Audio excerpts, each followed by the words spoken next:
At Lincoln East High School with John Holland, who is a faculty member and director of debate here. And so, first question for you, John, how do you use technology to communicate with students outside of school? Outside of school, I specifically use technology to communicate with them via my team, via things like Google Hangouts, file sharing, stuff like that. But also with with my classes, I communicate with students via things like being able to comment on papers on Google Docs. Things along those lines allow me to allow quick feedback and quick answers to questions that students may have. All right. What kinds of those file sharing applications do you use, and what are some of the benefits and hindrances of those tools? Dropbox and Drive are the two main ones that we utilize. As far as hindrances go, I think that with Drive, especially with Google Docs, it can oftentimes be very frustrating because of the formatting issues and it doesn't translate well between Word and Doc. And Word obviously has more options for as far as things that you can create within Word, such as tables, such as different text styles, things like that. And so translating between the two could be there's a little bit of a hindrance there sometimes.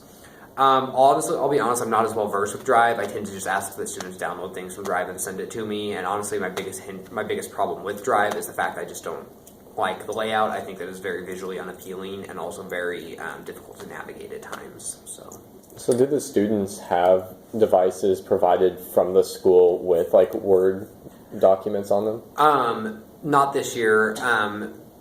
While they do use computers in the computer lab, we utilize that a lot in the classroom, and the classes I'm in especially utilize them because over the next couple of years, every student in LPS is going to be getting a Chromebook, and so within, I think, 2 years, every school should have them. And so right now, there's a big emphasis on moving over to Google Classroom to teach the kids to use that so that they'll be ready to go whenever we get Chromebooks. All right. What kind of technology do you have access to through the school, other than that, and what do you wish you had access to? Well, outside of that, I don't know. I mean, I have definitely utilized projectors. I definitely utilize things like that. But I don't really have much other technology that I use just because, Classroom and Drive and all of that pretty much cover most of the bases for what I need. There's some websites I utilize frequently, such as Nearpod and Caboodle and different quiz websites. Jeopardy, there's a Jeopardy game maker that I use. But then, as far as what was the second part of your question? If you can remind me. What do you wish you had access to? I kind of wish I had access to smartboards. LPS has not, as far as I know, made any sort of attempt to integrate smartboards, which is a little frustrating. But that's about the only technology that I've seen out there that I would really like a chance to use. One other technology that we do use that LPS put in high-speed fiber cable in all of their buildings this year. So we have very high-speed internet, which is very much often not thought of as a resource, but it is very much a resource, being able to find everything within seconds. So yeah, well, are all three of those websites you named quiz-making websites? No, Nearpod is. Caboodle is a quiz-making website, but Nearpod is it's an interactive slideshow making website. So it has basically the kids pull up the slideshow on their computer, and as you go through, you can set up little quizzes to do formative assessments as you're presenting it to see if they're retaining the information that you're teaching. And you also has some interactive tools like drawing tools and image uploaders and stuff like that. And then Jeopardy is, it is a quiz game. Obviously, it's just Jeopardy. Just a format for Jeopardy. So, are there any ways you think technology can be a hindrance, and how can those problems be avoided? Yeah, definitely. When kids have their cell phones out, it's a huge issue.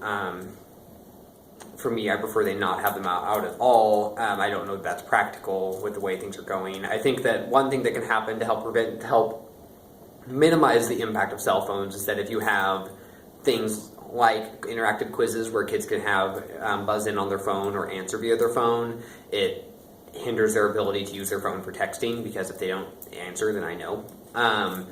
But I think that the biggest way that technology is a hindrance is definitely just the distraction factor. It's also an issue when we go to computer labs. Almost always every day there's kids that are playing games and whatnot instead of actually doing their doing their interactive quiz or whatever. So is this kind of like a case-by-case basis that you have to solve some of those issues? Yeah, I mean, usually I just have to talk to each individual kid and ask them to stop, or talk to them about, point out to them the fact that their grade depends on this, so it's very important that they make sure to get it done, and that when they get done, they can do whatever, but they have to actually make sure that they do all of their work first. And luckily, most websites let me track to make sure that they have done their work, so it's not a big deal then, but that's kind of the biggest thing. So. All right. How do you see your use of technology changing in the future? Obviously, with the integration of Chromebooks, I imagine, for example, that a lot of my presentations, I'll probably do it on Nearpod, just because I think that, whereas now maybe I've used it once or twice, I think that in the future, my hope is to use it for the good chunk of instead of doing PowerPoint presentations, I'll probably just do Nearpod presentations. So I imagine things like that will make it a lot more integrated. I think that it'll be nice to be able to give kids, or it'll be nice being able to integrate like writing time seamlessly into the classroom, integrating 5 or 10 minutes of writing into the classroom here or there throughout my lectures or whatever. So I think a lot of that will be something that I hope to see more of. Also, one website I didn't mention that that I don't use, but I've seen several other teachers use, is No Red Ink, which allows me to allows me to assess people's background knowledge on grammar, and then actually have them take interactive grammar lessons, and then test their knowledge of grammar at the end of the lesson. So things like that are things that I see myself using in the future. Awesome. One last question. In terms of like the cart right here, are all of the projectors on those like carts that will move from classroom to classroom, or are there anywhere it's fixed in the class? There are some where it kind of depends on the classroom, and it depends on what building you're in. So, for example, at like Lincoln Northeast, they have them on the ceiling. Then I think and then in our computer labs, we have them on the ceiling. Next door, they aren't on a cart; it's just sitting on the table. So it really just depends on what room you're in. It depends on somewhat what teachers in that room, and it depends on what they sort of have set up. A good number of them are on carts, though. I would say maybe at least half of them are on carts. Awesome. Well, thank you for the interview, John. Yeah, definitely.